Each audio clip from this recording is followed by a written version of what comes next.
patient success stories which really stick in my mind are patients with severe arthritis who have been living with a insidious and often severely degenerative pathology over the course of many years.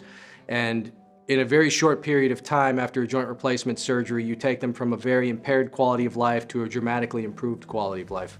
I'm a joint replacement subspecialist, and what that means is that I'm specially trained in not only replacing joints, but addressing deformity, fractures around joints, and sports-related injuries as well.